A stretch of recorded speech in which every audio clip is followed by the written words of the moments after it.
ओं नमो भगवते वासुदेवाय। ओं नमो भगवते वासुदेवाय। वंशकल्पतरुभ्यश्च कृपा सिद्धव एव च पतितानां पावनेभ्यो वैष्णवे नमो नमः। श्रीकृष्ण चैतन्य प्रभु नित्यानंद श्री अद्वैत गदाधर श्रीवासदि गौर भक्तवृंद। हरे कृष्ण हरे कृष्ण कृष्ण कृष्ण हरे हरे, हरे राम राम राम हरे हरे। हरे कृष्ण कृष्ण कृष्ण हरे हरे, हरे राम राम हरे हरे। আপনারা সকলেই ভালো আছেন। আজকে পয়লা বৈশাখ, তাই বৈশাখ মাসের মাহাত্ম্য সম্বন্ধে আপনাদের কাছে কিছু বলবো। ভুল ত্রুটি ক্ষমা করবেন।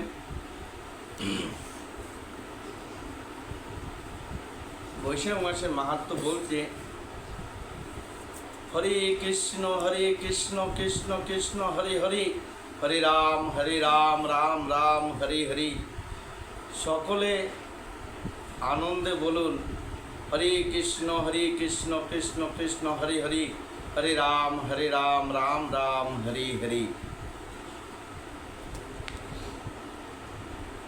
সকল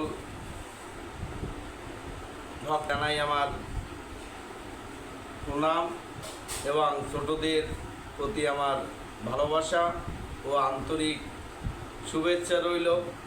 আপনারা সকলেই যে যেখানে আছেন ভালো থাকবেন, সে আমার গোবিন্দের কাছে আমার কামনা। তো মহামন্ত্র হইয়া জপ গিয়া করিয়া নিবদ্ধ হইয়া সর্বসিদ্ধি হইবে তোমার, সর্বক্ষণ বলিতে বিধি নাইয়া।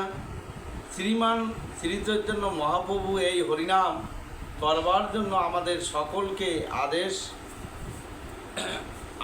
আর এই বৈশাখ মাস একটা মাস যদি আপনি সুন্দরভাবে, খুব সহজ সরল নিয়ম কানুন আছে, যদি পালন করেন, আপনারা জীবনকে ধন্য করতে চান তাহলে ধন্য করতে পারেন।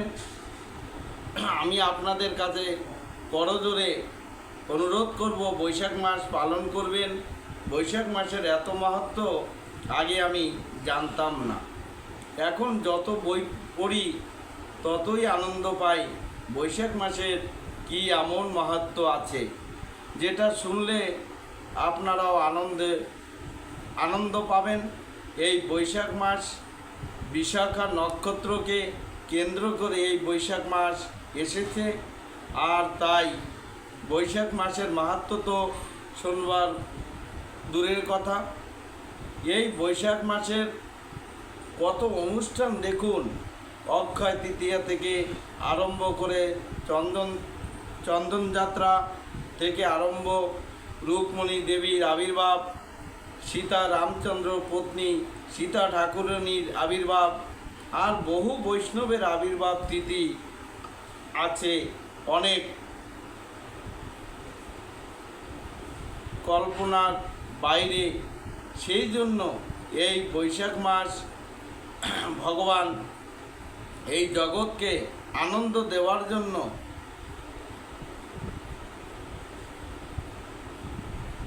রাধার মন বিগ্রহ প্রতিষ্ঠা হয়েছিল এই বৈশাখ মাসে। এই জন্য বৈশাখ মাসের মাহাত্ম্য একজন ভক্ত বলেছিলেন যে কার্তিক মাস পালন করে সত্যভামা দেবী কৃষ্ণের মহর্ষি হয়েছিলেন, ঠিক সেই রকমভাবে বৈশাখ মাস পালন করে রুক্মিণী দেবী শ্রীকৃষ্ণের মহর্ষি হয়েছিলেন। মানে আপনার মনের যত কামনা বাসনা আছে সমস্ত পূর্ণ করতে পারে এই বৈশাখ মাস। আর বৈশাখ মাসের ভগবান ডিসকাউন্ট দেয় তার ভক্তদের সংখ্যা বাড়ানোর জন্য, যে বদ্ধ জীবকে কৃপা করবার জন্য। এই মাসে যা কিছু করুন, একটা মাস তো ভালো করে একটু পালন করুন। বৈশাখ মাসে স্নানের পরে তুলসী মণিকে জলদানের মাহাত্ম্য আছে, মানে কল্পনার বাইরে। আর বৈশাখ মাস যদি নিরামিষ খেতে পারেন তারও মাহাত্ম্য আছে।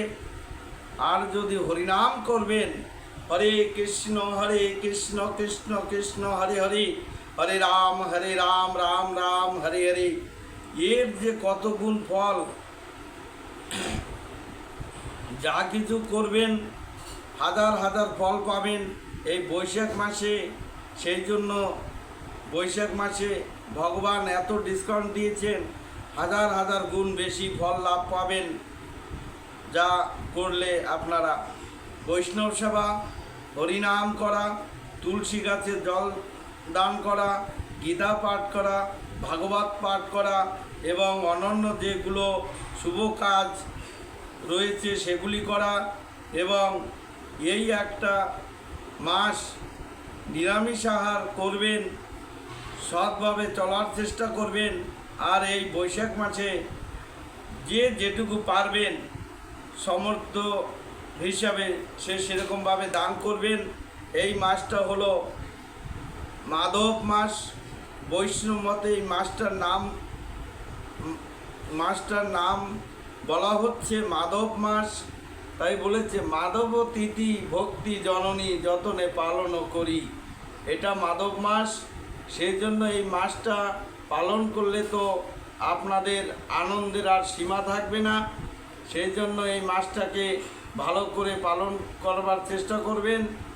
আর সবাই মিলে একবার আমার সঙ্গে বলুন, হরে কৃষ্ণ কৃষ্ণ কৃষ্ণ হরে হরে, হরে রাম রাম রাম হরে হরে।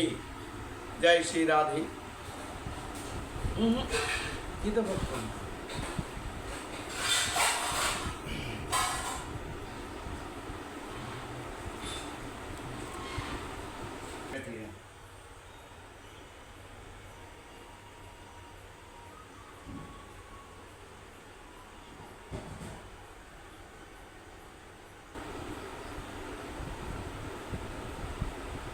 আমার ভক্তদের মধ্যে এই পরম গোপনীয় গীতাবাক্য উপদেশ করেন, তিনি অবশ্যই পরাভক্তি লাভ করে নিঃসংশয়ে আমার কাছে ফিরে আসবেন। এ কথা কে বললেন? ভগবান শ্রীকৃষ্ণ অর্জুনকে বললেন। সাধারণত ভক্ত সঙ্গে ভগবত গীতা আলোচনা করবার উপদেশ দেওয়া হয়, কারণ অভক্তেরা না পারে শ্রীকৃষ্ণকে জানতে, না পারে ভগবত গীতার মর্ম উপলব্ধি করতে। যারা শ্রীকৃষ্ণের স্বরূপে শ্রীকৃষ্ণকে স্বীকার করতে চায় না,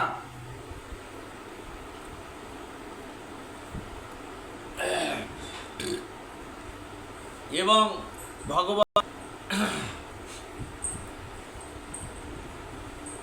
ভগবত গীতাকে যথাযথভাবে গ্রহণ করতে চায় না, তাদের কখনো নিজের ইচ্ছে মতো ভগবত গীতার বিশ্লেষণ করে অপরাধী হওয়া উচিত নয়।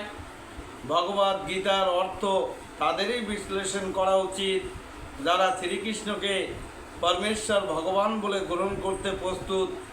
এটি কেবল ভক্তদের বিষয়বস্তু, দার্শনিক কল্পনাকারীদের জন্য নয়। যিনি ঐকান্তিকভাবে ভগবত গীতাকে যথাযথভাবে উপস্থাপন করবার চেষ্টা করেন, তিনি ভক্তিযোগে উন্নতি সাধন করে শুদ্ধ ভগবক্তি লাভ করবেন। এই শুদ্ধ ভক্তির ফলে তিনি নিঃসন্দেহে ভগবত ধামে ফিরে যাবেন। গীতার মাহাত্ম্য: মলিনে মোচনং পুষাসং জল সেনানং দিনে দিনে সকৃত গীতা মৃত সেনানং সংসার মলনাশনম। এর অর্থ হলো প্রতিদিন জলে স্নান করে মানুষ নিজেকে পরিচ্ছন্ন করতে পারে, কিন্তু কেউ যদি ভগবত গীতার গঙ্গা জলে একটিবারও স্নান করে তাহলে তার জড় জীবনের মলিনতা একেবারে বিনষ্ট হয়ে যায়। আজকে এখানেই শেষ করছি। ভুল ত্রুটি ক্ষমা করবেন। আপনারা সকলে ভালো থাকবেন। এই বৈশাখ মাসের আপনারা মাহাত্ম্য পাঠ করবেন এবং ভগবদ গীতা পাঠ করবেন, ভাগবতম পড়বেন, আর আপনাদের সকলের মঙ্গল হোক সেই কামনা করব আমার গোবিন্দের কাছে। আপনারা সকলে ভালো থাকুন। জয়